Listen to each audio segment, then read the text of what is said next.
Oh oui! Bienvenue tout le monde à Creative Mood. Je suis votre hôte, je m'appelle Sacha Omer, alias Moodboards.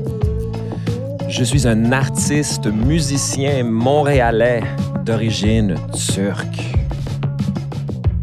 Creative Mood, c'est un podcast sur l'aventure humaine.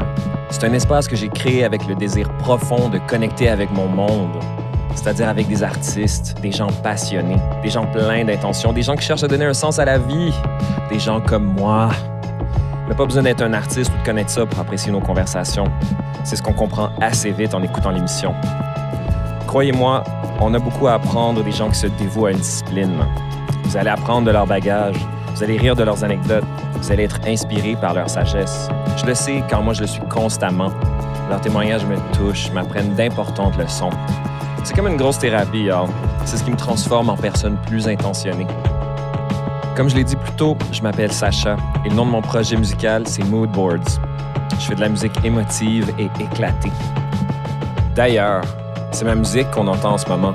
Simplement dit, toute la musique du show, c'est mes chansons.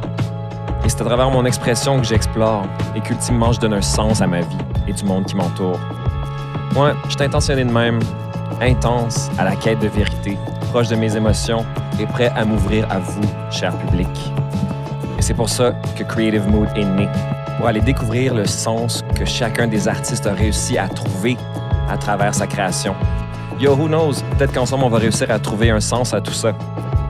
Avant d'enchaîner avec l'entrevue, je vous demande s'il vous plaît d'aller suivre Moodboards et Creative Mood sur vos applications et de m'ajouter sur Instagram à Moodboards Music. Aussi, écrivez-moi pour questions ou commentaires à creativemoodpodcast@gmail.com. Sur ce, on enchaîne avec l'épisode. Bonne écoute, y'all. Yo! Re-bienvenue tout le monde à Creative Mood. Cette semaine, je reçois le réalisateur Didier Charette. Ça, c'est ce que je dirais normalement si c'était vrai. Mais mon entretien avec Didier date d'il y a maintenant quelques mois. Il y a des bonnes raisons pour ça, puis on va y revenir plus tard. Alors, en premier lieu, j'aimerais réintroduire Didier Charette, réalisateur extraordinaire. Didier, c'est quelqu'un qui a travaillé en pub, qui a travaillé en cinéma, qui a travaillé en télé, il a même travaillé à la radio. Il n'y a pas grand-chose de cool que ce gars-là a pas fait. Et c'est ce qu'on va apprendre tout au long de notre conversation lorsque je lui tire les verres du nez pour savoir le pourquoi du comment. Ça a été vraiment une conversation qui était, pour ma part, je devrais dire, sensible et honnête. Et c'est ce qui a mis un peu Didier, qui a fait un peu spinner Didier après notre entretien, qui était un peu comme « Wow, je pense que j'ai peut-être été un petit peu trop, sans vouloir dire, tu sais, trop down, trop... peut-être un peu trop pessimiste, je me souviens plus c'était quoi ces mots exactement. Puis on a eu un petit back and forth avec ça. Parce que souvent, en fait, ce qu'on fait là, quand on parle en public, c'est qu'on parle de nos meilleurs atouts. Quand on poste sur les social media, on poste de comment ça va bien. Puis ben, c'est sûr que c'est vulnérabilisant quand on fait l'inverse. Et puis, je peux très bien comprendre son cheminement. J'ai eu le mien aussi, parfois, il m'arrive de faire ça, là, de me demander, tu sais, moi, je vais pas bien, est-ce que j'ai même pas envie de poster, j'ai pas envie de parler de mes affaires. Puis c'est pourquoi on a décidé de le poster finalement, parce que c'est important de parler des affaires, même quand c'est pas... de normaliser tout ça, quoi. Et puis de toute façon, vous allez voir que cette conversation-là, il n'y a rien de downer about it. Didier, il est tellement fucking cool. J'aimerais ça que ce soit mon ami, Didier, mais il m'appelle pas. Chiche! Full disclosure, man, Didier, c'est le copain à mon ami Gab, que vous connaissez sous le pseudonyme de Pony. Et je les aime beaucoup, ces gens-là, et j'ai déjà hâte de les revoir. Sur ce, je vous souhaite une bonne écoute. Merci, Didier.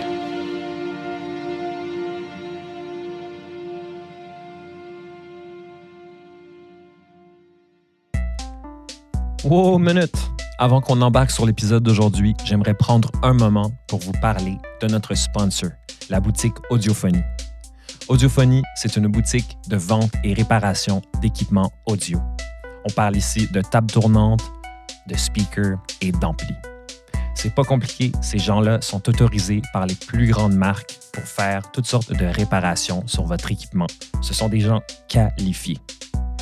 Ils offrent maintenant un service de ramassage à domicile et ils font même des estimations pour vous au téléphone.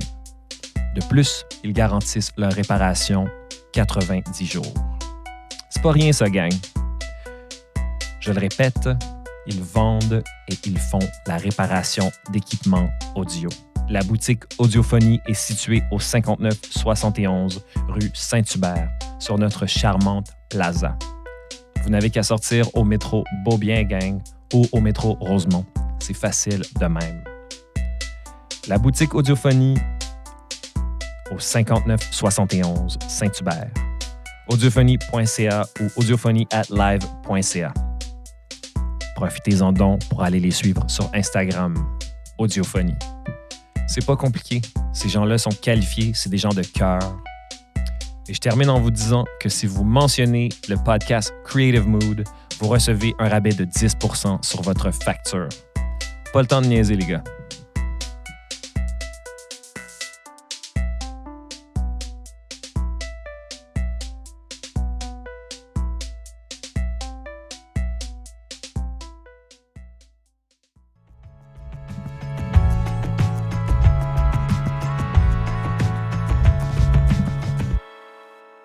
Des trucs qui, selon moi, normalement sont pas vus. Tu sais. Là, cette année, genre, tu fais quoi, en fait, en ce moment? Je veux dire, je veux pas le dire à ta place, en fait. C'est-à-dire que, genre, you're working on a movie? Ouais, c'est ça. Mon premier short film, mon premier court-métrage qui a été tourné l'année passée. Puis ça, tu vois, mettons... je parlais de pub, mais ça, c'est un projet qui est arrivé un peu grâce à la publicité, à cause de relations que j'ai faites dans cette industrie-là qui m'ont ouvert des portes. Puis, Naturellement.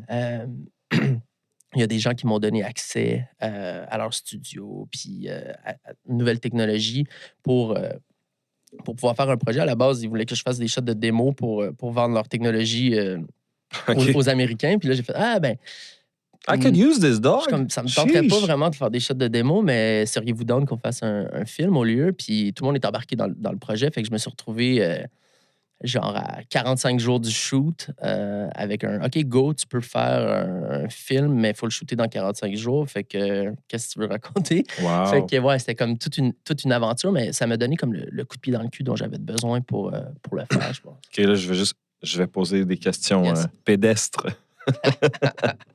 So basically, si je comprends bien, ça n'existait pas avant. Fait que là, genre, tu as eu 45 jours pour écrire un script, Yep. pour écrire du dialogue, pour écrire une mise en scène, Ouais. pour des costumes, des décors, Ouais. des acteurs, de l'éclairage, une équipe technique. Exactement. C'était un gros défi, tu sais. C'était comme... dans le fond, la technologie s'appelle Virtual Production. C'est le volume. Là. C'est des écrans LED qui viennent un peu remplacer le green screen. Ça veut dire que c'est des environnements qui sont dynamiques. Right? Yes.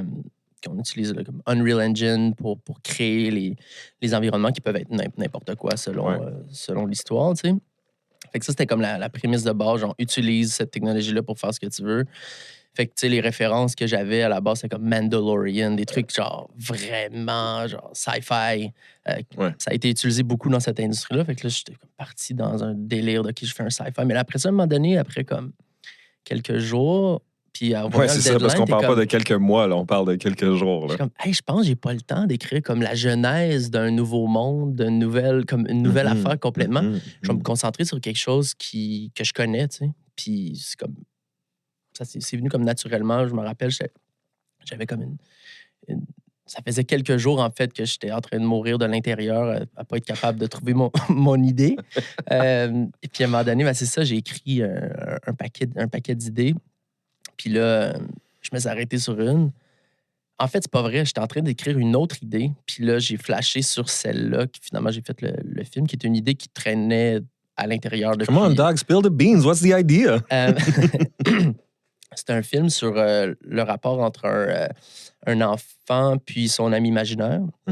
On se concentre sur la rupture, le moment où le kid un peu outgrow son ami imaginaire, tu sais, parce que Ben, c'est beaucoup basé sur mon expérience. Tu sais, c'est que moi, j'étais un enfant unique. Puis, t'es un kid qui a surtout des conversations, qui joue pas beaucoup. Fait qu'à un moment donné, t'as pas beaucoup d'interaction sociale avec des enfants ou avec c'est ça, des enfants ou des gens de ton, de ton groupe d'âge. Fait que ton cerveau crée un ami imaginaire pour que tu aies ces interactions-là. Mm-hmm. Puis à un moment donné, dans ta vie, à un moment donné, tu commences à avoir des interactions avec des vraies personnes. Fait que tu n'as plus besoin de pallier à ce manque-là. Fait que, en tout cas, je me suis concentré là-dessus. Fait que c'est venu comme naturellement. Puis j'étais comme devant ma feuille en train d'écrire. Puis je me suis mis à pleurer. C'est la première fois que ça m'arrivait dans ma vie, de juste comme connecter avec une idée comme ça. Ouais. Fait que je suis parti dans cette direction-là. Puis, mettons, je pense que c'était pendant un week-end. J'étais genre au chalet de ma blonde. Puis j'étais dehors, comme full depressed. Puis là, finalement, c'est comme fuck, Eureka, genre. Puis là, après ça, c'est comme OK, Eureka pour moi, mais là, lundi, il faut que je présente mon idée à des gens de monsieur qui gèrent des studios, des gens, des chefs d'entreprise qui vont financer l'affaire. There's no way qu'ils vont penser que c'est... This is the winner. This is the winner, c'est ça. Tu sais, je me mettais une pression de OK, eux autres, ils s'attendent à ce que ça soit du gros sci-fi, des gros films d'action, etc. Mais finalement, c'est ça, je leur ai présenté mon truc. J'étais comme sur Zoom avec, tu sais, ça, des messieurs en veston cravate. Je suis comme, fait que ça va être un kid, puis son ami imaginaire. Puis tout le monde a comme connecté avec cette idée-là, tu sais. Really? Puis il était comme, let's go. Moi, j'en avais un ami imaginaire. Un autre. Là, tout est bien ma tombé. Fille est dans sa phase. Ouais. Fait que ça m'a comme... peut-être j'avais besoin, encore une fois, de ce genre de validation-là. Puis... surtout à ce stade-là d'un processus, ouais. Là. Exact. Puis avec, là, à ce moment-là, on est rendu 40 jours avant le shoot. Ouais. Ouais. OK, fait que toi, hey man, attends une seconde, minute, là. OK, ouais. 45 jours, mais c'est quasiment un miracle, cette histoire-là. Là. Ça n'a pas de bon sens. Moi, je pourrais pas écrire un album en... tu sais. Ouais, c'est un film de genre 10 minutes 30 à peu près. Ouais, c'est super intense. À un moment donné, j'ai réalisé aussi, oh fuck, c'est vrai, dans le fond, j'ai jamais fait ça, scénariser un film. J'ai jamais écrit comme du dialogue sur 6, 7, 8 minutes. Fait que là, j'ai commencé à m'entourer. J'ai rentré... Thanks for the phone call, dog. Ça répondait pas. Je pense que t'avais pas pu I guess que j'avais pas... ça paye pas le podcast, dog. Ouais. Puis, ouais, c'est ça. Finalement, j'ai rentré un genre de co-scénariste avec moi. Quelqu'un avec qui j'avais travaillé. Let's name those people, man. C'est Matt Leslie. C'est lui qui a écrit le film Summer of 84. Qui est un film indie de la gang de, je sais pas si ça dit quoi, comme Turbo Kid. C'était un film montréalais qui avait eu un certain succès dans le monde comme indie, très geek. C'était un truc sci-fi, un peu comme série B. Puis en tout cas, moi, j'avais rencontré ce gars-là dans le contexte de la pub. Tu sais, il avait écrit avec moi des pitchs. Puis j'avais vraiment aimé son écriture. Puis là, je suis comme, hey man, ça te tenterait-tu de... genre, m'aider à écrire un film, il faut qu'il soit fini dans 6 jours. Puis il est comme, let's go, man. Fait qu'on est parti comme ça, tu sais. Il y a quelque chose de appealing du fait que ce soit short notice puis que ça dure pas longtemps. Oui. C'est parce que t'es comme, OK, je peux dévoter 2 semaines à ça, genre. Oui. Alors que, tu sais, des fois, genre, c'est comme, yo, c'est 6 mois de ta vie, c'est comme, oh. Exact.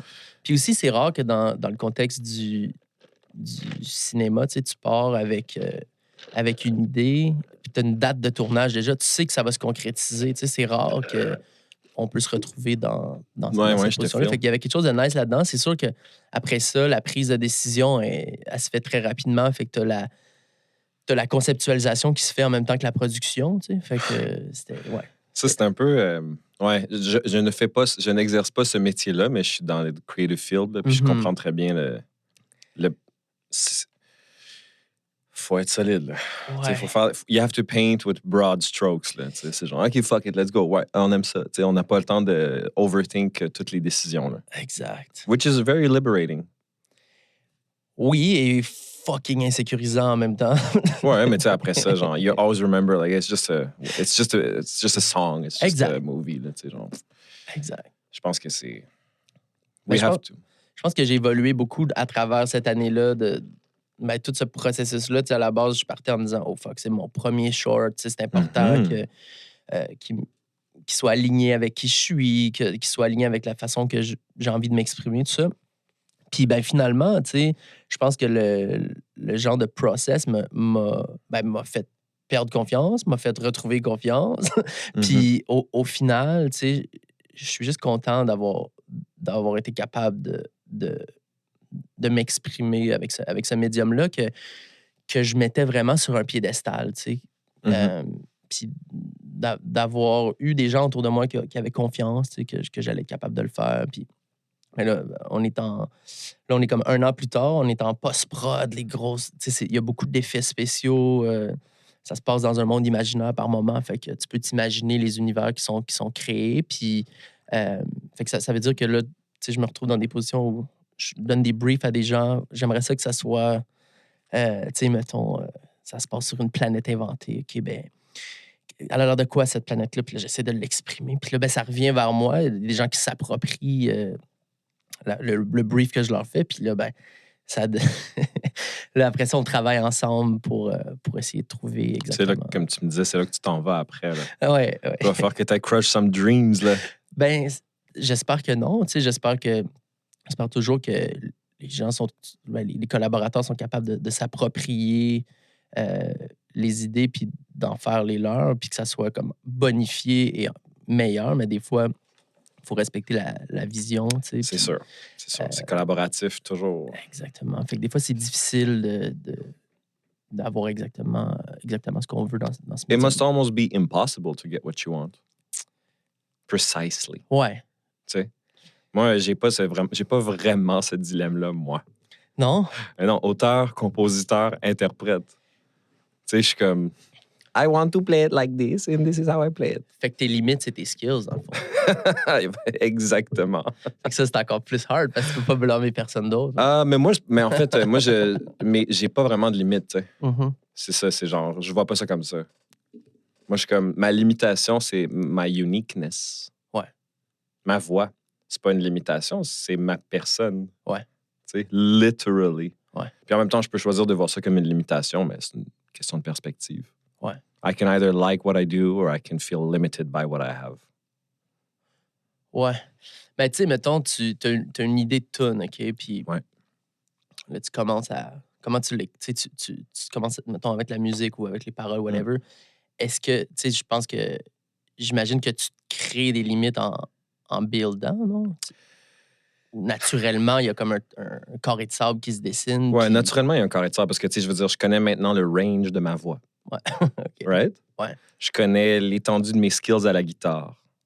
Je connais mes sons, j'aime mes sons, je connais les sons que j'aime. Je sais naturellement comme, j'aime pas vraiment cette couleur-là. J'utiliserai pas ça, tu sais. Genre, il y a rien dans mon studio que je n'utilise pas tout le temps, constamment. Ouais. Puis moi, je crois vraiment à l'approche créative. Ce qui marche pour moi, c'est de laisser le cerveau inconscient parler. Fait que moi, je suis constamment dans la création inconsciente. Mm-hmm. Je ne réfléchis pas. Puis après ça, quand j'arrive avec un quelque chose, qui n'est pas encore une chanson, une idée, après ça, mon cerveau critique rentre. Ouais. Mais avant ça, c'est vraiment le cerveau créatif. Puis le cerveau critique arrive au moment où tu as déjà quelque chose? Oui, 100%. Là, j'ai comme des paroles, j'ai une toune, j'ai des sections. Ouais. Là, c'est comme, OK, genre... how can I impress myself the most? Mm-hmm. Tu sais? Let's get fucking crazy. Puis après ça, c'est juste comme... Écoute, man, moi, je suis vraiment particulier à propos de la création puis de mon processus. Genre, j'ai 100% confiance en mes moyens. Je doute rarement de moi. Je remets rarement mes capacités en question. I don't overthink it. J'étais comme ça avant. J'étais comme ça pas mal toute ma vie. Où j'avais comme une drive de je veux faire des choses. Puis chaque projet amenait un autre projet. Ouais. Amenait des nouveaux skills, amenait des nouvelles rencontres, tout ça. Qu'est-ce qui a changé? Ben, à un moment donné... T'as titubé?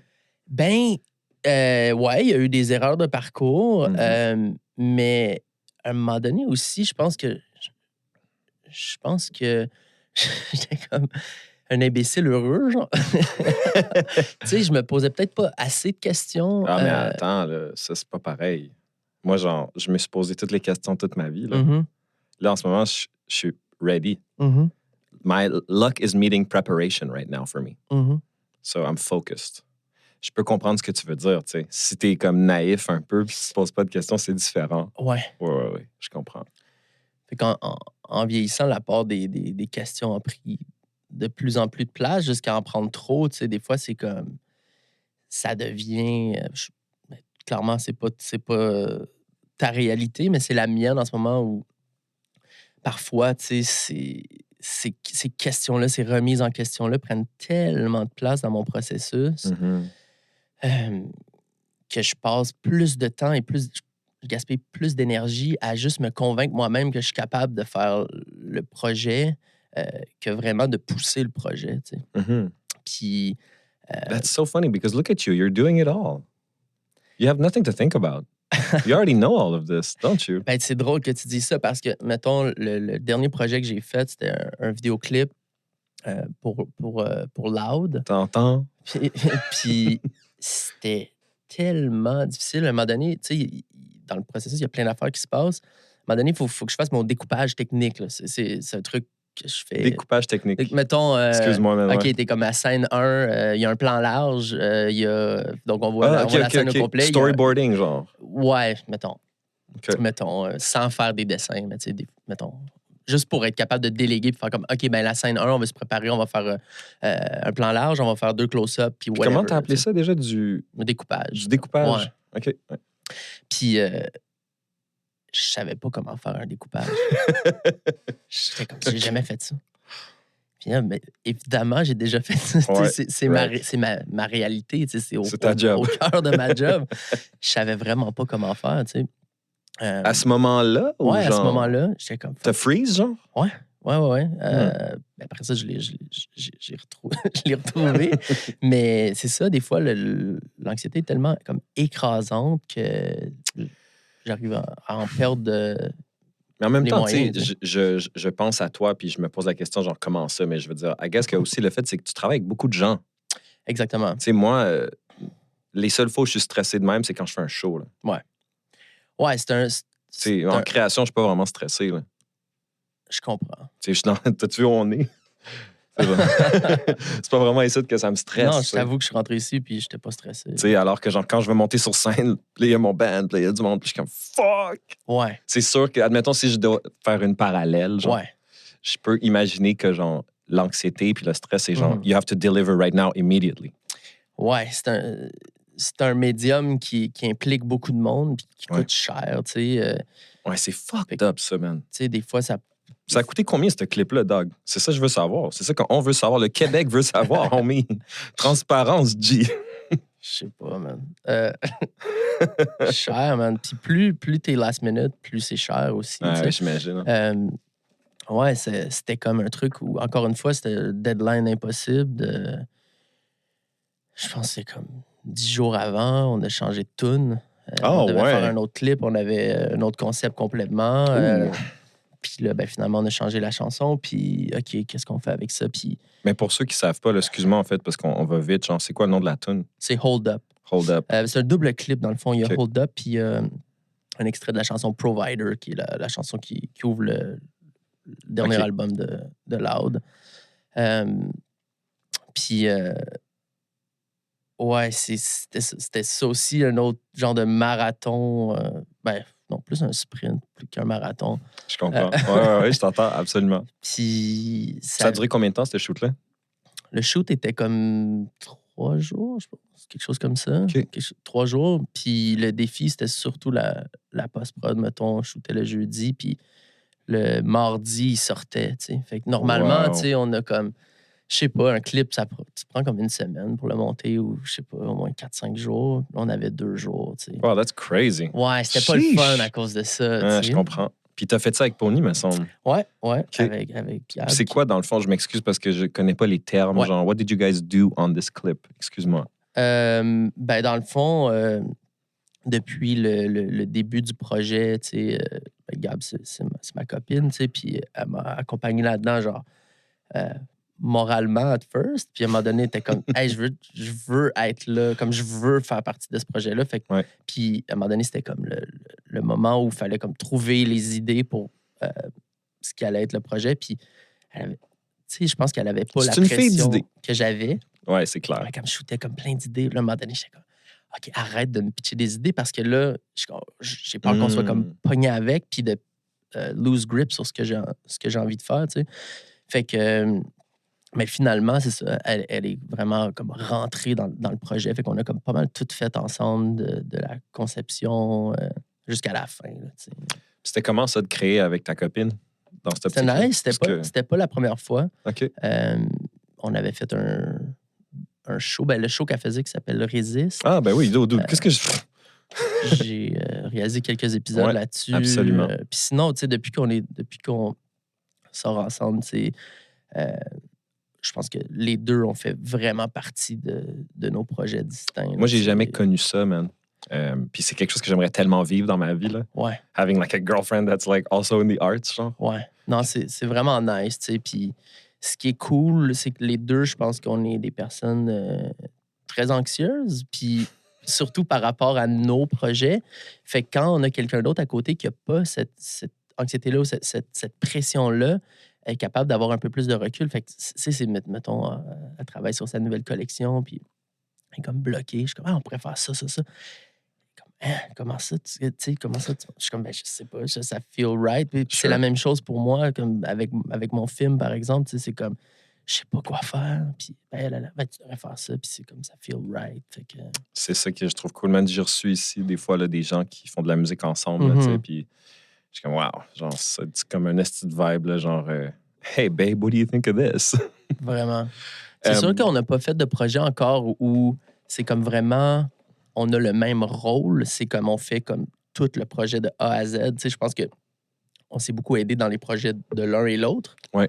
Mais là, comme l'objectif, c'est de faire des projets vraiment comme ensemble, du début à la fin. Là. Puis comme ça, il n'y en a pas un qui a comme un veto sur l'autre. Là.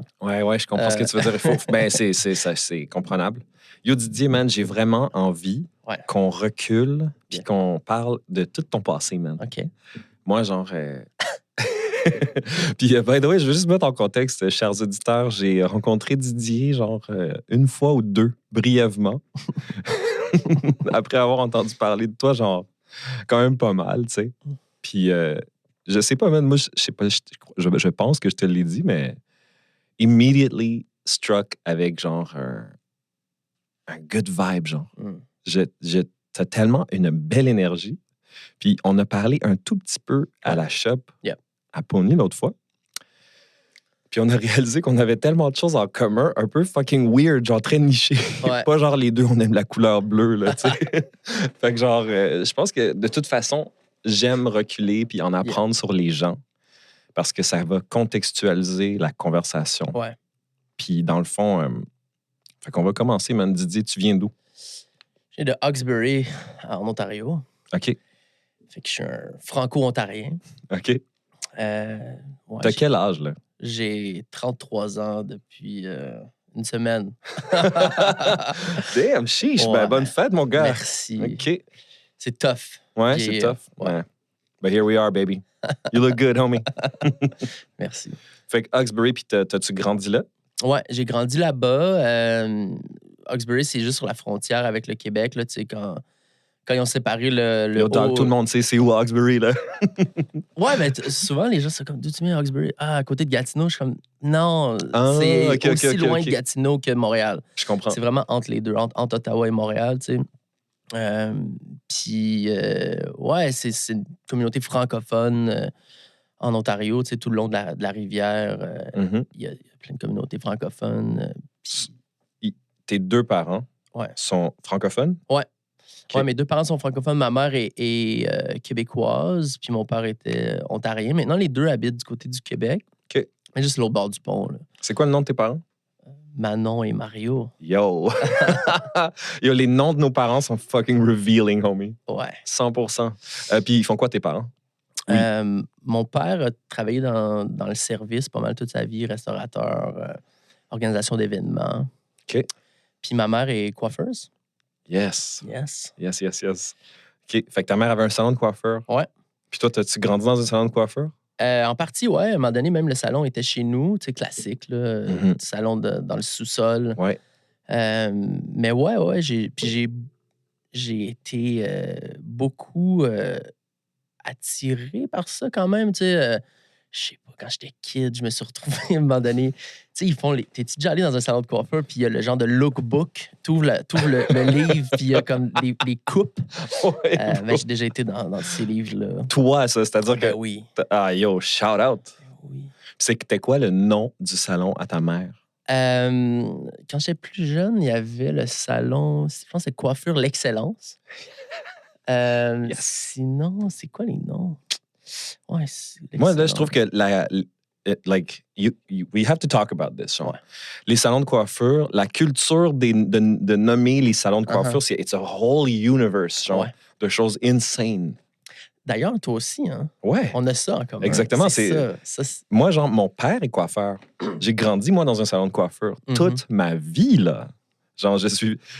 Tu sais, si je suis fils d'immigrant, je suis d'abord et avant tout... je suis le fils d'un immigrant, mais je suis, genre, le fils d'un coiffeur. Ah ouais. C'est very defining to who I am as a person. Ouais. Un coiffeur pour elle, seulement. Pour elle, seulement? Ouais. Ah. Mais mon père n'est pas cave, là. Non. Il est comme, yo, on va juste coiffer des ladies. Mais oui. Puis, puis le ça. Alors. Plus payant aussi. C'est surtout ça, en fait, là, tu sais. Mais moi, admettons, mon père a déjà eu un salon de coiffure sur Crescent et Sainte-Catherine. OK, c'est pas la même game qu'avoir un salon de coiffure à Hawkesbury. Mais attends, check bien. C'est parce que c'est all bullshit, là, tu sais. Mais c'était un big deal. Je me souviens plus c'était quoi le nom de ce... C'était Studio Omar. Le nom de mon père, genre. Oh shit, OK. Puis il y avait genre 52 employés. C'était un big thing. Après ça, mes parents se sont divorcés. Ils ont ouvert un salon de coiffure dans Villeray. OK. Au coin de Villeray et Drolet. OK. Quand j'étais kid, mon père, c'est ça, à 13-14 ans, il a ouvert ce salon-là. J'ai 34 ans. Il m'a dit, Sacha, j'ai 2 noms. Lequel tu penses que c'est le best? Fait que il dit, c'est soit je l'appelle Sacha International ou Coiffure La Belle Audrey, le nom de ma sœur. Wow! Puis... Mais là, donc, moi, j'étais comme, yo, on n'appelle pas ça Sacha International, G. Fait que j'ai throw my sister under the bus à 100%. J'étais comme, yo, ça s'appelle Coiffure La Belle Audrey, homie. Wow! Puis là, aujourd'hui, il est encore là, son salon.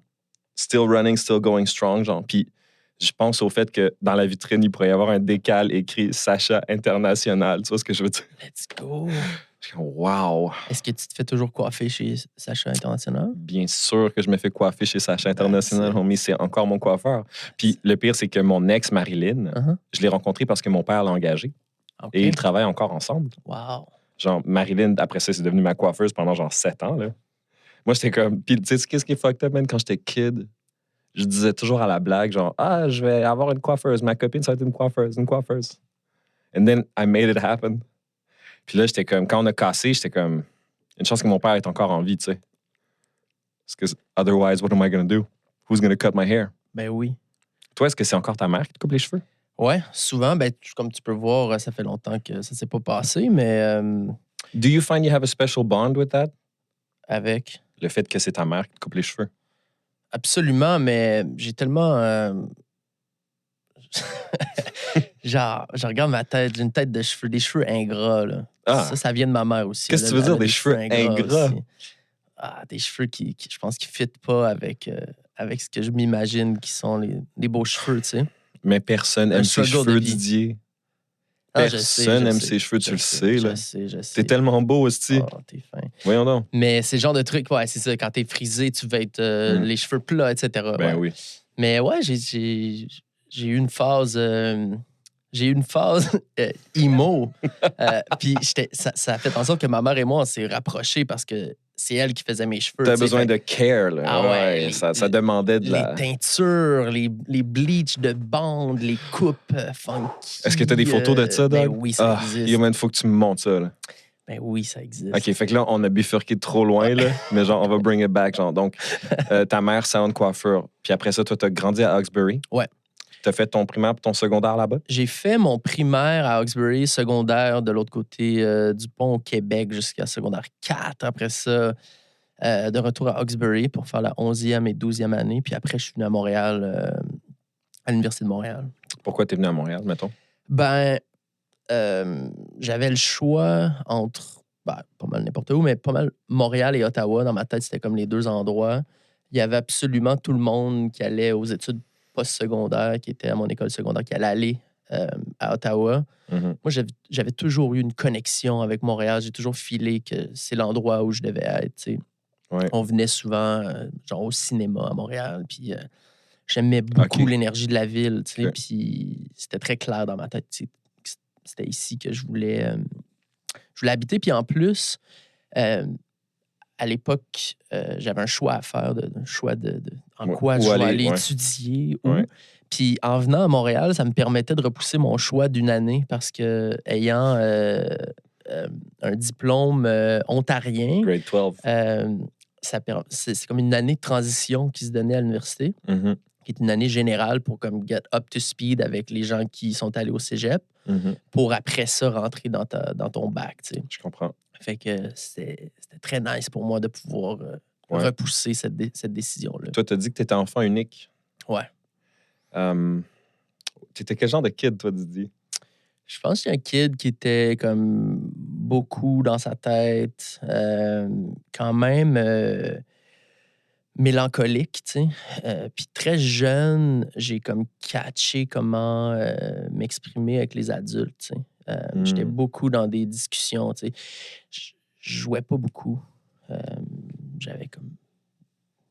Je catchais pas c'était quoi l'intérêt de jouer. C'est arrivé plus tard dans ma vie de vouloir être un kid. But it's funny because as soon as I met you, I saw this very childlike energy. Ouais. Puis ça, c'est enivrant, genre. Ouais. Quand je t'ai vu, puis je me suis tout mis à rire, tu sais.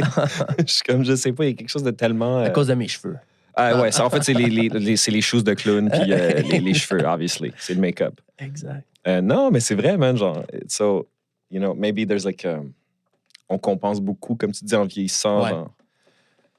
But it's an energy that's in you that I feel immediately. Puis alors que, tu sais, si tu dis que tu étais un petit garçon un peu plus sérieux, pourtant, tu as tellement une énergie, genre, invitante. Ouais, je pense que j'étais comme anxieux, mais capable de naviguer dans le monde, puis capable de faire sentir les autres bien, même quand mettons, personnellement, ça allait moins bien, genre de classique clown triste. Est-ce que tu dessinais ou genre, t'étais-tu comme, tu faisais-tu de la musique ou tu sais, genre, did you have any sort of artistic inclinations, genre? Quand j'étais kid, j'étais très, très, très Lego, là. OK. Genre, fou Lego, là. OK. C'était ma vie. Yeah. C'est fucking nice, des Lego, man. Pour de vrai, j'en ferai encore. Je serais là. Ouais, c'est vraiment nice. OK.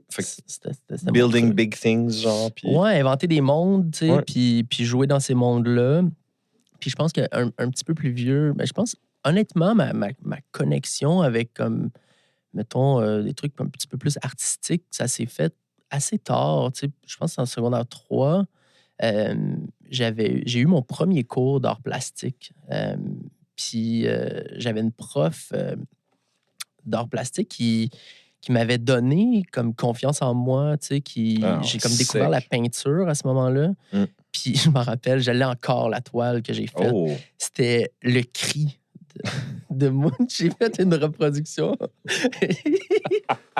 le truc le plus classique, là, tu sais. Yo, wow! Mais ça avait eu vraiment un effet sur moi, for real. Yo, cette toile-là est folle. Mais je veux juste backtracker, man. Ouais. Genre, construire des Lego, it's really like, c'est building sets. It's about camera angles. It's about like, tu sais, c'est For sure. C'est comme l'école de kid pour le métier que tu fais. Ben ouais, quand même. Pense-y. Quand même. Ma mère a tendance à romancer cette partie-là en disant comme, ben oui, c'était clair. Well, moi, n'ayant même jamais entendu ça, I couldn't help but agree with her. Ouais. For sure. Perspective, angles, tu sais, le bird's eye view d'une scène. Ouais. It feels like the kind of thing you would, tu sais, qui t'aiderait à inventer ça plus tard. Genre. Exact. Ça, c'est fou. Ouais. Puis les dialogues là, des personnages, puis les faire parler entre eux. Là. Mm-hmm. So then, OK, fait qu'après ça, genre, art plastique. Ouais, l'art plastique. Puis après, tu sais, le cinéma, puis le médium vidéo, ça a toujours été comme un truc qui m'attirait vraiment. Tu sais, j'étais accro à Musique Plus, là.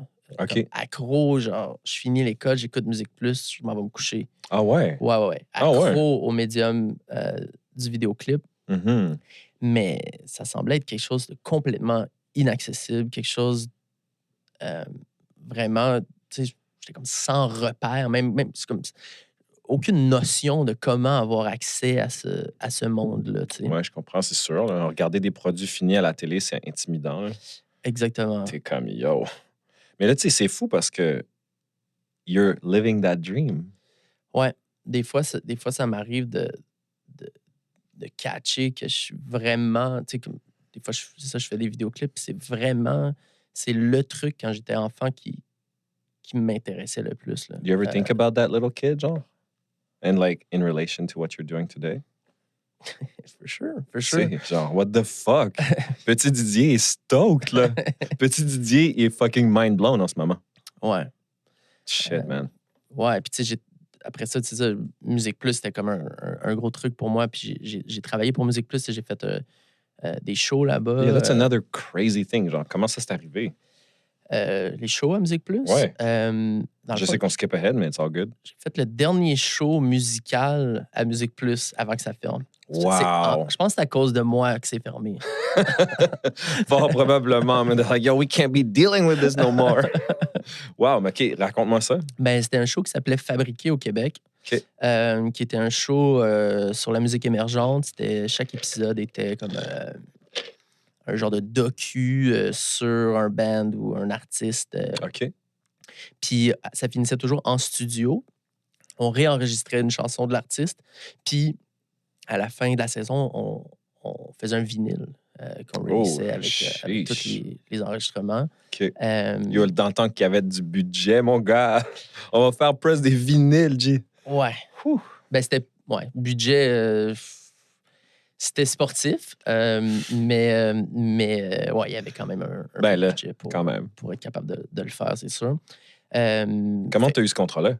What's up? Ben, dans le fond, là, si on backtrack, là, je suis venu à Montréal. J'ai fait les études en communication. T'as étudié en communication? Ouais. Mon Dieu, je pensais pas que tu allais me dire ça. J'ai étudié en communication. Mon objectif, c'était d'être reporter. Mm-hmm. L'aspect journalistique me parlait beaucoup, mais j'ai jamais voulu être comme un journaliste. J'avais envie de raconter des histoires à ma façon. Puis, ben, c'est ça. Ma première job après l'université, c'était à Toronto. C'était un show qui s'appelait Barbare, qui était un show sur la musique émergente. Encore une fois, c'était vraiment mon truc parce que tout au long de mes études, j'animais à CISM. J'avais des shows là-bas. What? Yes. Bro, c'est ça que je te dis, ça n'a pas de bon sens. Tu es allé à Toronto. T'as-tu habité à Toronto? Ouais, j'habitais à Toronto pendant 2 ans. Bro, moi, j'ai habité à Toronto pendant 2 ans. Laisse faire. Yo, je te le dis, Doc, je te le dis. Non, mais, yo, gang, on s'entend, là. Le gars, genre, parent coiffeur, habitait à Toronto, émission à CISM, genre, chiche. Ouais. Didier, est-ce que t'es turc? Ouais. Est-ce que ta mère s'appelle Gabrielle, mon gars? Non. Wow, OK. Man, je sais même pas quoi dire. There's so much to unpack. On skip trop, t'as fait trop d'affaires.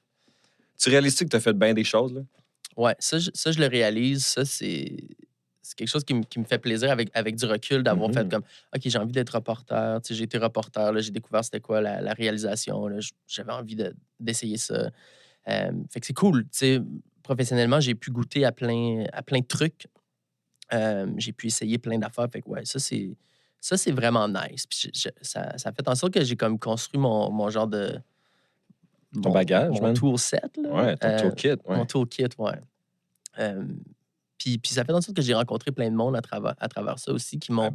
Tu sais, c'est le fun parce que je suis capable de repasser à travers comme ma carrière professionnelle, tu sais, puis voir quelle personne m'a donné telle ou telle chance, tu sais, puis qu'est-ce que ça a donné éventuellement, tu sais. C'est huge, ça. Ouais. Ouais, ça, c'est vraiment la chose la plus difficile qui me frustre. Des fois, moi, me fâche quand je réalise à quel point, genre, access. Ouais. You know? And how it's like, c'est des contacts, puis c'est tout. C'est la nature de la chose aussi, mais il y a genre beaucoup de gens que, tu sais, c'est des cliques, c'est des gangs. Ouais. C'est des choses, genre, people be keeping that power, you know? Ouais, mais en même temps, il y a une valeur à être un outsider. Puis à arriver avec une façon différente de voir les choses, tu sais. Moi, j'ai toujours été un petit peu, tu sais, tippy-toe. J'ai toujours eu un peu comme un pied dans les mondes dans lesquels je gravitais, mais toujours en étant un petit peu à l'extérieur. Puis je pense que ça remonte à même arriver à Montréal avec mon accent franco-ontarien, tu sais, à coucher dehors, puis... Ah, ça, j'aurais voulu entendre ça, mais... Chiche! Puis, tu sais, d'être différent dans cette mesure-là, tu sais, puis après ça, tu sais, juste de me retrouver comme animateur de télé en étant un kid après l'université, tu sais, c'était comme, clairement, je n'étais pas un animateur télé classique, là, tu sais, j'étais quelqu'un qui apprenait à être un animateur télé en le faisant, tu sais. Trial by fire. Fait que, ouais, puis après ça, ben, ça a toujours été un peu ça le vibe, puis même comme dans l'industrie comme de la publicité ou comme dans les dernières années, j'ai eu comme accès à des contrats nice, puis à travailler avec comme plein de monde, puis d'avoir été capable de me positionner dans ce monde-là, j'ai quand même essayé de garder comme de rester un petit peu à l'extérieur de T'en parles comme si genre c'était by design, puis c'était genre tu sais, tu vois comme tu dis la valeur là-dedans. Toi, c'est un positionnement qui t'intéresse. Ouais, vraiment. Puis attends, je veux juste approfondir ça, because that feels like an important detail. Why do you feel that way about that? Exactly. Ben, je pense que sinon, c'est plus facile d'être mis dans une catégorie. Tu sais, je pense que c'est plus facile que les gens aient une perception ou qu'ils pensent qu'ils comprennent quitter, alors que si tu es un petit peu comme à l'extérieur du moule, ben peut-être que ça laisse place à une plus grande ouverture. Tu sais, ça m'est arrivé des fois ben, surtout quand, mettons, concrètement, quand je touche comme un nouveau médium, j'ai toujours envie de l'aborder à ma façon, puis de vouloir un peu comme transcender ce médium-là. Tu sais, mettons, je faisais beaucoup de vidéoclips. À un moment donné, c'était comme, OK, ben je vais faire des documentaires. Le vidéoclip, ça va être un documentaire. Puis, ben, ça faisait en sorte que c'était pas ce à quoi l'artiste s'attendait quand j'allais faire un pitch pour telle ou telle c'est que tu vois ça comme une force. C'est-à-dire que, genre, being an outsider affords you to have more creative freedom, finalement. C'est que t'es moins dans les carcans, les sentiers battus. Ouais, professionnellement. Puis aussi, comme, juste le fait mettons, mon cercle d'amis, c'est pas tous des gens de cinéma puis des réalisateurs. Tout ça, tu sais, je suis rarement dans des discussions par rapport à ça, tu sais. Mes amis, c'est des facteurs, des chimistes. T'as un ami facteur, dog? Ouais, un de mes meilleurs amis, c'est un facteur. Ouais. Shout out to this guy, homie. Ouais. Puis une blague que j'aime beaucoup faire quand quelqu'un dit... Let's go! Tu sais, genre, tu parles avec quelqu'un puis il dit... il y a plein de facteurs qui influencent ça. Je suis comme, ouais, il y en a 30 000 au Canada, des facteurs. Puis mon ami, c'en est un. C'est quoi son nom? Jacob Demers. Yo, shout out Jacob Demers, mon gars. Ouais. OK. Ouais. Il y en a 30 000 au Québec. Yo, c'est-tu pour de vrai, ça? 30 000 au Canada, ouais. Au Canada? Ouais. Yo, ça, c'est du facteur, mon homme. Ouais. Ça, c'est une grosse bise, là. Ouais, puis je pense que c'est une espèce en voie de disparition, les facteurs aussi, genre post-Canada style. Ça semblait être vraiment... moi, j'ai entendu plein de gens qui voulaient devenir facteurs. Genre, tu sais, I heard like Will Ferrell, say things like that. Like he would have... Ben, c'est le meilleur lifestyle. Tu sais, tu travailles, tu marches, tu rencontres des gens, tu finis tôt, tu vis. C'est sûr, ouais, je t'entends. Tu sais, c'est aussi une fonction importante. Ouais. Tu sais, genre, delivering the mail. Exact. For sure. On est rendu loin, là. Non, ben, c'est ça le podcast, mon gars. Là. Non, mais bon, fait que... Mais attends une seconde, man. T'as déménagé à Toronto. Ouais. Explain that to me. Ben, dans l'été, après avoir fini l'université, là, c'était comme, OK, qu'est-ce que je fais? J'étais barman et tout. Puis, je faisais déjà des vidéos ici et là, genre Mojo pour plein de sites Internet. Puis, des recaps de soirées, puis de la photo de ces affaires-là, tu sais. Puis, à un moment donné, il y a eu une offre d'emploi pour TFO, qui est la télé francophone de l'Ontario, qui voulait commencer un nouveau show sur la musique émergente. Puis, il cherchait des gens... ontarienne, c'est-à-dire. La musique émergente ontarienne. Ontarienne. Franco-ontarienne. Surtout franco-canadienne. À un moment donné, c'était franco-ontarienne à la base, mais c'est devenu plus large. Là, on n'allait pas snobber les gens de Saint-Boniface. Calgary, mon gars. Ouais. Je pense qu'à un moment donné, ça l'a ouvert. On va faire shiner la francophonie canadienne. Ça a toujours été comme une thématique qui me touchait beaucoup, tu sais. Puis, bref, c'est ça, j'ai appliqué pour ce poste-là. En sachant que si tu l'avais, il faudrait que tu déménages. Ouais, ça, c'était pas 100% clair, mais quand je suis allé à l'entrevue en personne à Toronto, ça a été plus clair. J'ai compris que si j'avais la job, genre, un mois plus tard, il fallait que j'habite à Toronto, tu sais. Wow. Fait que j'ai eu la job. Puis, c'est fou, ça. C'était très drôle parce que je suis parti vers Toronto sans avoir d'appartement. À quel âge? Je pense que j'avais 23, je pense. Wow. Ouais, 23. Man, that's impressive. C'est mes amis qui m'ont droppé là-bas. On revenait de Chicago. C'était tellement parfait. Le week-end avant de commencer mon emploi, il y avait le Pitchfork Fest à Chicago. Puis on est allé là-bas. Puis en revenant, mes amis m'ont droppé là-bas avec mon sac de vêtements, mon matelas de sol, puis mon sleeping bag. Wow. Puis j'avais pas d'appartement. Puis j'avais un ami qui connaissait quelqu'un là-bas qui nous avait hébergés. Puis éventuellement, ben, on a comme... Comment dire? On est resté trop longtemps. Comment dire? We overstayed our welcome. Exactement. Puis là, à un moment donné, je dormais sur des couches parce qu'on était très occupés. On startait un nouveau show télé, tu sais, puis on se promenait à travers le Canada pour faire des entrevues, pour ramasser du contenu parce que c'était beaucoup de volume de matériel à faire. Puis bref, j'avais pas le temps de trouver un appartement. Fait qu'à un moment donné, j'étais comme fuck it. J'ai commencé à dormir en dessous de mon bureau chez TFO. Fait que j'avais mon matelas de sol, mon sleeping bag. Le soir, les gens quittaient. Je quittais aussi le office. J'allais me promener, je revenais. Il n'y avait plus personne. Je me couchais en dessous de mon bureau. Je me levais tôt avant que les gens arrivent. Je prenais ma douche, blabla. J'étais comme incognito. À un moment donné, ma boss a comme su que j'habitais au bureau. Elle est comme, dude, là, il faut que tu trouves un appart, là, tu sais, comme... Elle se sentait mal. Elle était comme, OK, t'es trop occupé pour te trouver un appart. Fait que, en tout cas, j'ai pu me trouver un appart. Puis... ça a duré combien de temps, ça? 2 ans. Non, excuse-moi, le you sleeping there. Ah, c'était comme... I guess, genre... un mois et demi, un truc du genre, 1 mois et demi en dessous du bureau, après avoir été comme un couchsurfer pendant un bout.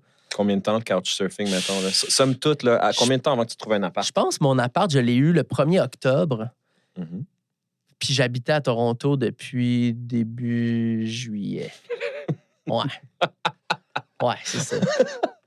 OK, yo, anybody that listens to this show understands, genre, these are the stories that really frame the person. Ouais. Le caractère, la volonté. Ouais. Tu sais, le feu, là. Because c'est ceux qui le veulent le plus. Ouais, je voulais très fort. Voilà.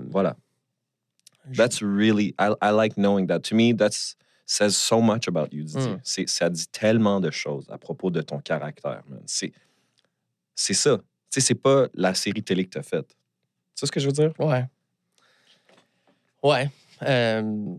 Puis ce Fait que là, après ça, puis ça a duré 2 ans, cette série télé-là? Ouais, ça a duré plus longtemps. Moi, j'étais là pendant 2 ans. OK. À la fin, j'ai commencé à faire des vidéoclips en ayant rencontré des artistes. En faisant ce show-là, il y a des artistes avec qui j'ai eu des connexions. Puis Ouais. le premier clip que j'ai fait, c'est pour Alex Nevsky. Yes. On était allés faire du bungee ensemble dans le cadre de l'émission. Puis à un moment donné, je pense qu'on était allés prendre un café ensemble. Puis il était comme, qu'est-ce que tu fais? Comme, qu'est-ce que tu veux faire? Je suis comme, je veux faire des clips. Il est comme, OK, ben, tu feras le mien. Tu feras mon prochain clip. Tu sais, à ce moment-là, il aurait pas mal pu travailler avec n'importe qui. Puis il m'a donné vraiment ma chance. Puis, fait que c'est ça a été mon premier clip, Alex Nevsky. Puis après ça, c'est allé vite, il y en a eu plusieurs. Puis après ça, OK. je suis revenu à Montréal, puis j'ai commencé à travailler avec une compagnie qui s'appelle Roméo et Fils, qui ont commencé à me représenter comme réalisateur. Même ça, c'était tout très abstrait. Je savais pas c'était quoi être réalisateur. Ouais. Quand j'ai fait mon premier clip, là, pour vrai, j'étais chanceux parce que j'avais une équipe qui en avait déjà fait. Mais littéralement, je savais pas c'était quoi la job. Je savais pas qu'il fallait comme caler la caméra avant de dire action. Genre. Tu sais, j'étais comme un newbie deep. Là, genre, aucune idée. J'avais même jamais été sur un plateau. Tu sais, j'ai pas fait le genre de parcours où tu es assistante prod. Puis après ça, tu sais, tu montes les échelons dans ce monde-là. Tu sais, c'était vraiment... Je me suis ramassé à faire ce projet-là. So you just fell ass backwards into this? Vraiment. J'étais comme... Sheesh. Ouais, c'était... Lucky boy. Ouais, vraiment, vraiment chanceux que des gens m'ont fait confiance. Après ça, j'avais fait les Sœurs Boulay. Mais attends une seconde, genre... tu veux pas, people don't just be giving shit out like that. Genre, t'avais comme un portfolio, tu savais comment te présenter. C'était quoi ton secret? Pas ton secret, mais plutôt, quelle est ton approche? Je disais, tu dois être bon vendeur, là, à un moment donné. Tu dois être... parce que, tu dois être talentueux et bon vendeur. Est-ce que c'est ça que tu exhibais comme qualité pour te faire engager, genre? Ouais, je pense. Ou est-ce que parce que, je veux dire, t'étais pas lucky comme un épais, là. Je veux dire, you're obviously a very smart and thoughtful person, là, tu sais. Ouais, c'est ça. Je pense que les artistes que j'ai rencontrés, ils catchaient que je les catchais, eux autres. Puis c'était le cas quand on faisait des captations live. Des bands, on faisait des genres de concerts pour emporter, là, classiques sur des toits, des affaires de même. Fait que, c'est sûr que plus ça allait, plus je poussais la direction artistique, etc., pour que ça soit le plus proche d'un clip possible. Mais c'était pas ça le médium. T'sais. Encore une fois, c'était comme, OK, je vais essayer d'utiliser le médium que j'ai pour faire autre chose. Puis, ouais, je pense que les artistes que je rencontrais dans le cadre de cette émission-là, juste comme, I guess, filaient mon vibe, puis filaient que j'étais real avec eux autres, tu sais. Fait que je pense que c'est comme ça que j'ai eu ma chance au début. Puis j'imagine que toi, parce que tu veux pas, je sais pas exactement comment ça marche, mais genre, faut que tu aies un portfolio, faut que tu aies des choses à montrer aussi, genre. Ouais, mais au début, j'avais littéralement pas de portfolio. Ouais, mon portfolio, c'était un portfolio d'animateur de télé. Puis quelques captations live. Fait que, c'est ça, au début de ce saut-là vers la réalisation, l'objectif, c'était de builder un portfolio, tu sais, pour faire plus de clips. J'étais comme, oh my God, il y a des gens qui veulent faire des clips avec moi. C'est ce que j'ai toujours voulu faire. Puis en étant avec cette boîte de production-là, ben, à un moment donné, ils m'ont dit, OK, ben là, tu as fait 13 clips cette année, tu as fait 12 000 $. C'est ça ton salaire pour l'année. T'es pauvre, tu sais. C'est juste ça ton salaire. Ce qui nous amène à la pub. Exactement. Tu sais. Puis là, à ce moment-là, on m'a dit, OK, ben regarde, veux-tu faire tel truc pour, je sais pas, le premier, c'était genre Coca-Cola. Un truc, un joueur de hockey qui vient surprendre des jeunes qui jouent au hockey dans la rue. Tu veux-tu faire ça? J'étais comme, all right, I guess. Puis là, c'était comme, on va te donner 2 000 $. J'étais comme, chiche! Ouais, c'est ça. Mind blown. Fou, là. Ouais, je comme, OK, tu me donnes 2 000. C'est comme, c'était sick. Là. Puis à partir de ce moment-là, ben, rapidement, j'ai eu du succès dans cette industrie-là de la pub. C'est que chacun des projets devenait de plus en plus gros. Tu sais, la première année, les budgets comment dire? La première année, les budgets étaient tellement petits, mettons, je faisais des petits projets, que l'année suivante, le budget de ces projets-là, c'était mon salaire. Tu sais, c'est allé vite comme ça, l'ascension en publicité, tu sais. Ouais. Puis à un moment donné, j'ai fait un projet qui était une pub pour McDonald's avec Shea Weber, le capitaine du Canadien, qui faisait une course contre un cheval dans l'Ouest canadien. Puis j'étais clairement le underdog à ce pitch-là, tu sais, comme de loin. Là. Je pitchais contre des dudes qui avaient comme une belle carte de visite, des gars qui avaient comme 10-15 ans de plus que moi. Puis j'étais de loin le underdog. Mais je suis arrivé fucking préparé, puis avec le goût de le faire, le projet. Tu sais, je savais très bien que, first, le projet m'inspirait au bout. J'étais comme, yo, c'est ça, faire de la pub? C'est fucking nice. Tu sais, c'est genre, ça va être le fun, ça va être excitant. Là. J'ai grandi en checkant des films d'action. Là, j'ai comme un peu un accès à des techniques, des moyens pour faire de l'action. En tout cas, Je peux te demander, genre, ça coûte combien faire une pub comme ça? Ben celle-là, tu vois, entre autres aussi, ça l'a aidé. Ça l'a aidé que ce soit moi qui l'ai, le fait qu'on était les underdogs. Moins cher. Moins cher aussi, là, tu sais. Ben, j'ai l'impression. Mais je pense que de mémoire, le budget de cette publicité-là, c'était comme 150 000, 160 000, quelque chose comme ça, genre. OK. Ça, c'était comme ma première grosse publicité qui m'a comme positionné dans ce milieu-là. Puis à partir de ce moment-là, le téléphone n'a pas arrêté de sonner. Ça, c'est en quelle année? Ça, c'est 2017. Ou 2010, ouais, 2017. Ça a été le coup d'envoi de cette carrière-là. Puis à partir de ce moment-là, mon objectif, c'était comme de me prouver à moi-même que j'étais capable de le faire, puis d'être capable d'avoir accès au projet que je trouvais nice dans cette industrie-là, pour pouvoir aussi m'acheter une liberté. Tu sais, ça a été ça un peu mon...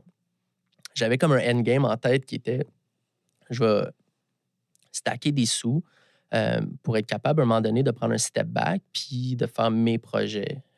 So even in 2017, you were thinking about that, what you're doing today. Ouais, absolument. Puis, mais je me suis fait avoir comme bien du monde dans cette industrie-là à avoir peur d'être oublié, fait que d'accepter des projets. Puis il y en a toujours des projets. Il y en a toujours, c'est un après l'autre. Le téléphone sonne toujours. Puis, ben, à un moment donné, il faut, ben, dans mon cas, j'ai eu des moments où j'ai eu des remises en question, j'ai pris des step back, mais je suis toujours revenu à cette industrie-là. Puis je veux pas faire un mauvais portrait complètement. Ça m'a amené tellement de trucs nice. Tu sais, ça m'a permis de comprendre c'était quoi ma job aussi, là, tu sais, pour vrai, puis de dealer avec des équipes, puis de diriger des acteurs.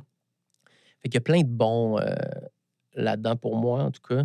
Puis, à un moment donné, c'est ça. Là, je suis, comme je te disais tantôt, je suis au point tournant où j'ai pris comme une pause de cette industrie-là. Justement, je pense que mon plan, là, il s'active. Là, je suis en mode, je fais mes projets.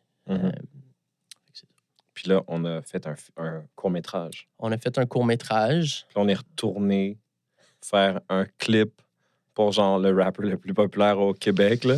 Ouais, j'étais vraiment content quand Loud m'a appelé pour ce projet-là. Tu sais, ça faisait comme 3 ans que j'avais pas fait de clip.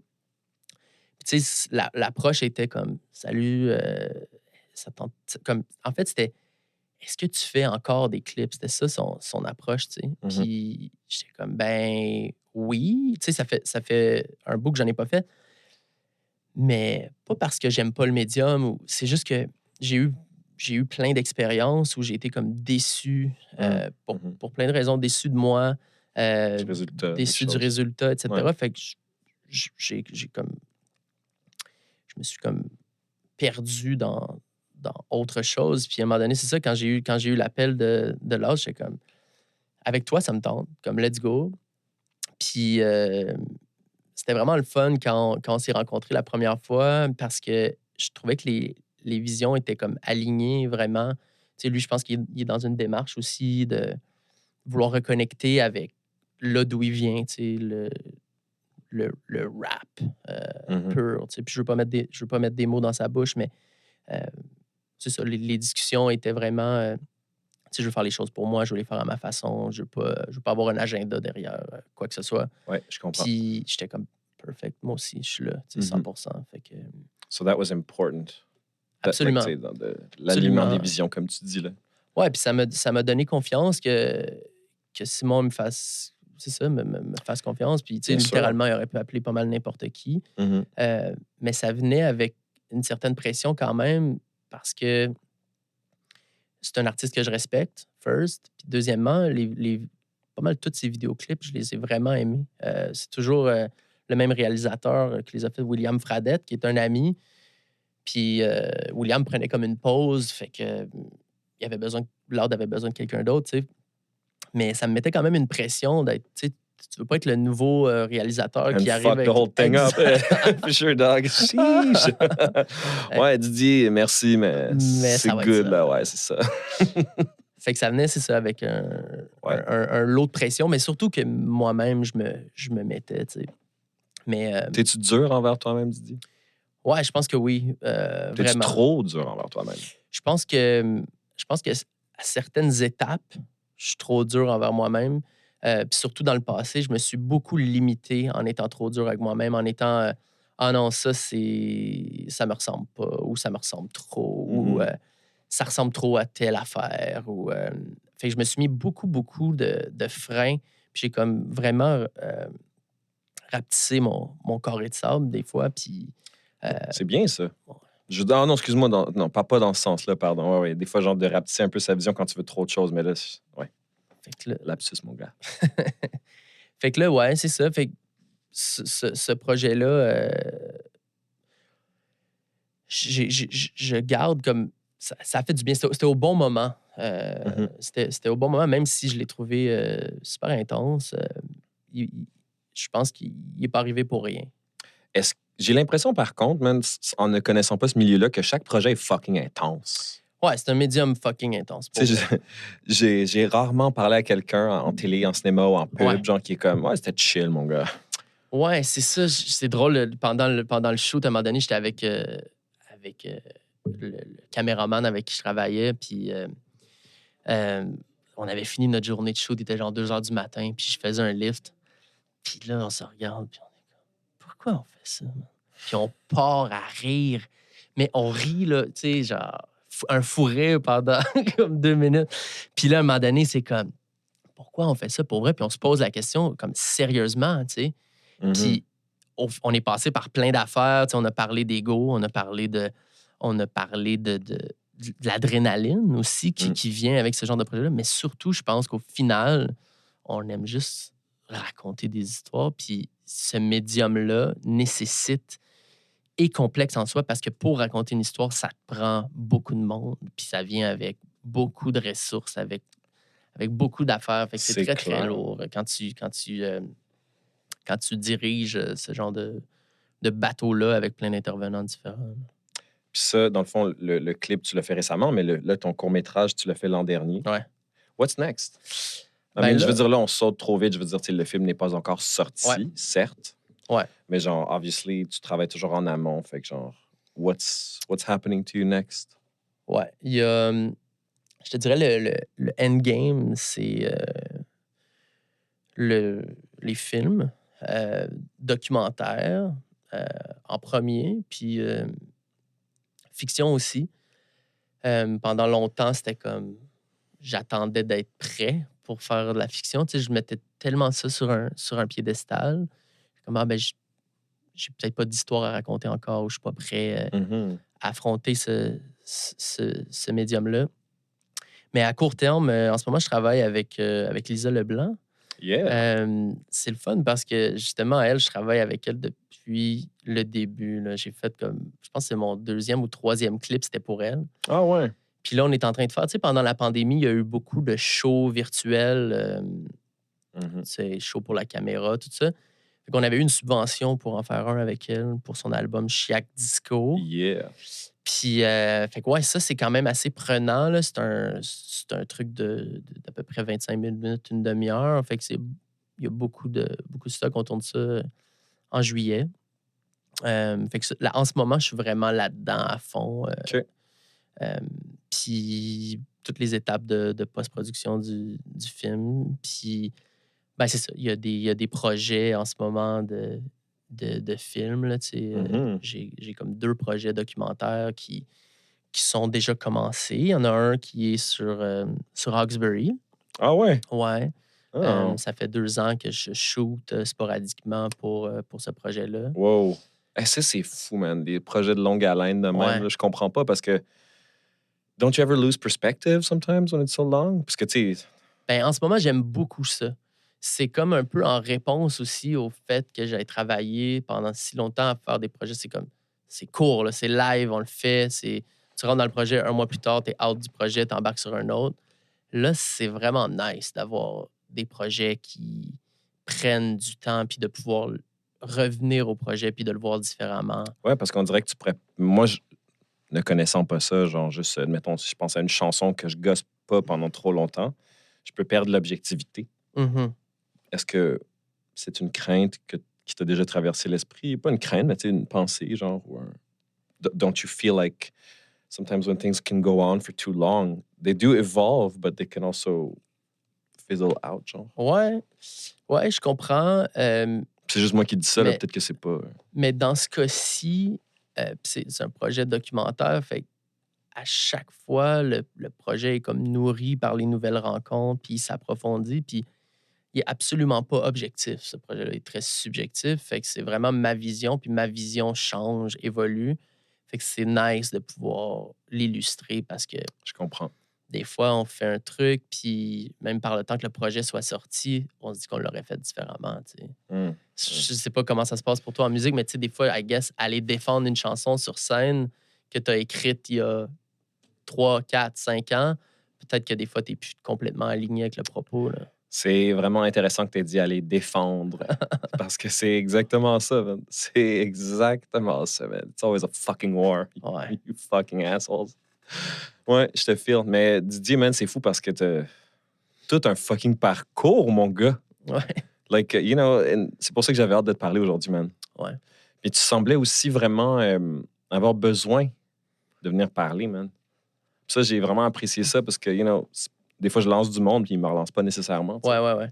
Ben, c'est sûr, ça m'a pris 1 an avant de te revenir, mais. But that doesn't matter. Tu sais. Je veux juste dire que comme. Ouais. Mais je pense que ça me faisait plaisir de pouvoir te parler d'un processus qui est comme imparfait puis qui est Mhm. en évolution. Je pense que dans le passé, j'ai pas assumé que les choses n'allaient pas parfaitement, tu sais, que tout n'est Mhm. pas parfaitement huilé tout le temps. Tu sais. Fait que je pense que comme je disais tantôt, j'ai comme repoussé certains feelings ou pas exprimé certains feelings. Dans ton processus, parlant du processus, Mhm. genre, pour toi, où Mhm. tu es aujourd'hui ou Ouais. just at large, il n'y a Ouais. pas de bonne ou de mauvaise réponse. C'est quoi une chose que tu trouves vraiment difficile dans ton processus créatif, toi? Mhm. Ben, le truc que je trouve le plus difficile en ce moment, dans les projets personnels, euh, c'est de prendre toutes les décisions, d'être capable d'avancer puis d'aller chercher la validation dont j'ai besoin à l'intérieur de moi-même. Mhm. Euh, Mhm. Puis de me dire, hey, you know what, comme je sais quand c'est bon puis quand c'est pas bon. Yes. Puis je pense que c'est ça que je trouve difficile, c'est d'arrêter, à un moment donné, de me poser des questions, puis arrêter de flipper les idées de tout bord, tout côté pour voir tous les angles possibles. Fait Des que comment fois, tu fais pour faire ça, donc, toi? Je te demande parce que, genre, I'm looking for answers to Ouais. share with the people listening. Genre, what do you do for ben, that? je pense pour moi, c'est vraiment loin d'être parfait. Tu sais, c'est ce processus-là live. Est-ce que tu te parles? Est-ce que, genre, tu sais, c'est quoi, genre, like, what is it that makes you get that strength from yourself, genre, finalement, une fois que tu as fini de spiraler, là? Ouais. Ben, c'est tough. c'est tough, c'est ça. C'est des fois, de se dire, tu sais, puis d'être capable de décortiquer d'où ces insécurités-là viennent, puis d'être capable de soi-même essayer d'enlever les couches de stress pour aller à l'état brut du truc, puis se demander, OK, pourquoi je fais ça? Comme, qu'est-ce que j'aime là-dedans? Qu'est-ce que j'ai envie de dire? Pas qu'est-ce que les autres vont en penser. Tu sais. Puis je pense que c'est ça. C'est comme ça que j'arrive à le flipper dans ma tête. Tu sais. C'est de revenir à l'état brut de « Oh my God ». Fait que tu te poses des questions. Je pose beaucoup de questions, puis après ça, le lendemain, je reviens, puis je pensais que j'avais une réponse, puis finalement, je me pose d'autres questions. Ouais. T'es-tu bon pour taire les voix à un moment donné? Pardon? T'es-tu bon à un moment donné pour taire les voix? C'est très difficile, honnêtement. C'est très, très difficile en ce moment. Dans d'autres contextes, pas difficile du tout. Dans d'autres contextes, j'ai été très, très confiant. Tu sais, j'arrive en pitch dans certains contextes, puis je suis sûr de ma shot. Je suis convaincu pour vrai que c'est la meilleure idée ou la meilleure façon. Mais quand ça vient au truc vraiment personnel, ben non, je suis pas bon pour faire taire les voix. C'est difficile de vivre avec ça. C'est difficile d'avancer, honnêtement, avec toutes ces questions-là. Je comprends. C'est quoi la chose dans ton processus créatif que tu trouves, que tu sais que c'est ton strength? Ben, je pense quand j'ai une nouvelle idée ou quand j'ai un nouveau projet, d'aller chercher toute l'information possible par rapport à ce sujet-là pour être capable de vraiment bien le comprendre, pour être capable de vraiment bien le rationaliser. Je pense que c'est ça le truc qui fonctionne le mieux pour moi en mode création, en mode idéation. Là. C'est quand je sens que j'ai vraiment toutes les informations puis que je comprends à 100% mon sujet. Puis après ça, plus tard, pendant la production, ben, je pense que ma force, c'est le rapport avec les autres. T'sais. Puis je pense que je vais beaucoup puiser dans l'énergie des interactions avec les gens. Autant l'équipe que les sujets des projets que je fais. Fait que toi, ton écoute. Vraiment, vraiment. Ça a été comme une force, peu importe les genres de venture ou les différents jobs que j'ai eus. Il y a le point commun de tout ça, ouais, je pense l'écoute, ça fait beaucoup partie de moi puis de ma démarche. C'est pour ça que des fois, c'est difficile après ça d'être la personne qui parle. Je comprends ça. J'ai beaucoup été la personne qui écoutait puis qui était capable de conseiller puis rationaliser de l'extérieur. Ben, tu sais, man, à un moment donné, pense-y, genre, quelqu'un qui écoute autant que toi, c'est basically, autrement dit, quelqu'un qui accumule du knowledge. À un moment donné, il va falloir que tu le partages. Puis c'est ça que tu fais. Exact. Right? Je commence. Think about that. That's really an important part of the whole circle of the process. J'ai pris du knowledge. Il faut que je le partage. Exact. Mais, man, Didier, c'était vraiment rafraîchissant tout ça. J'aimerais ça qu'on se quitte avec un peu d'informations, man. Quand est-ce que tu penses qu'il va sortir ce film-là? Comment il s'appelle? Peux-tu m'en parler? Qu'est-ce que tu peux nous dire? Ben pour là, il s'appelle If. If. OK. Le deadline en ce moment, c'est le 1er septembre. OK. Pour le soumettre dans différents festivals. C'est un peu ça, le circuit traditionnel du court-métrage. C'est quelque chose que je découvre aussi, mais c'est... si tout se passe bien, il va se retrouver dans des festivals. Ça, c'est la première... Tout va bien se passer, mon gars. Tout va bien se passer. Gentil. You heard it here first, folks.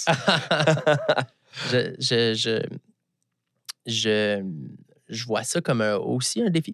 Je trouve ça vraiment nice de m'imaginer comment donné il va être vu. Tu sais, ça devient long. Ça devient difficile des fois de porter un truc aussi longtemps.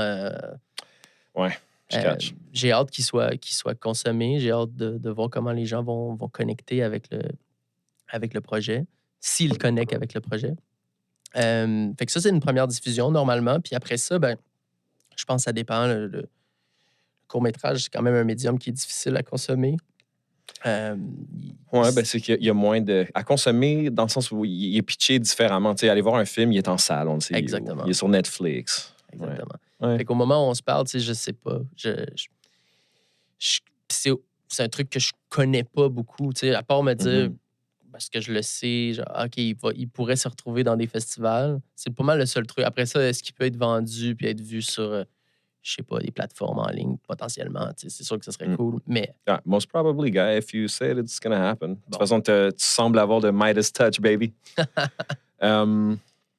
Avant que vous nous quittiez, chers auditeurs, j'aimerais ça que tu prennes ton téléphone de ta poche. Là, en ce moment, tu es en train d'écouter Creative Mood. Fait que là, genre, tu prends ton téléphone, puis tu ouvres ton application de streaming or whatever it is, puis tu follow le podcast. Tu vois ce que je veux dire? On follow les choses. Là.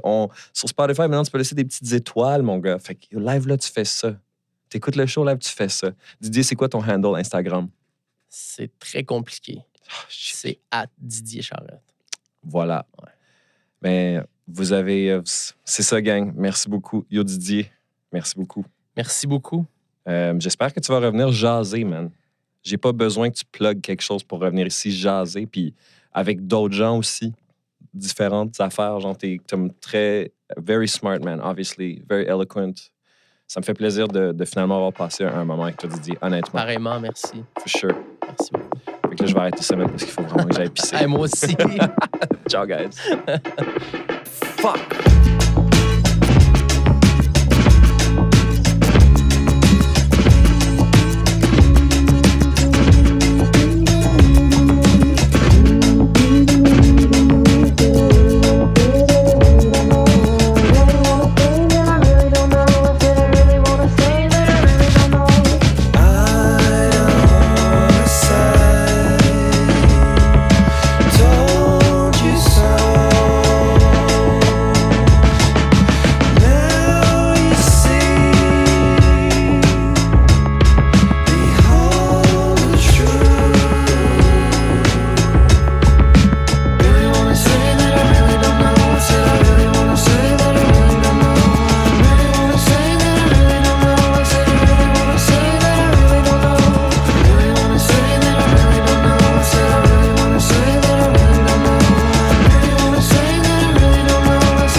the sky. We just gotta read it. Hey yo! Vous avez apprécié l'épisode d'aujourd'hui? Ça me fait vraiment chaud au cœur. Je vais vous le rappeler une dernière fois comme un bon fatigant. Prenez une seconde et allez suivre le podcast sur votre plateforme sur laquelle vous écoutez en ce moment. Dernière petite chose, ajoutez-moi sur Instagram à Moodboards Music. Vous allez avoir mes dates de concert, mes sorties de chansons, les sorties de podcasts, les vidéos des podcasts, les événements live des podcasts. Passez une bonne journée. Merci pour tout.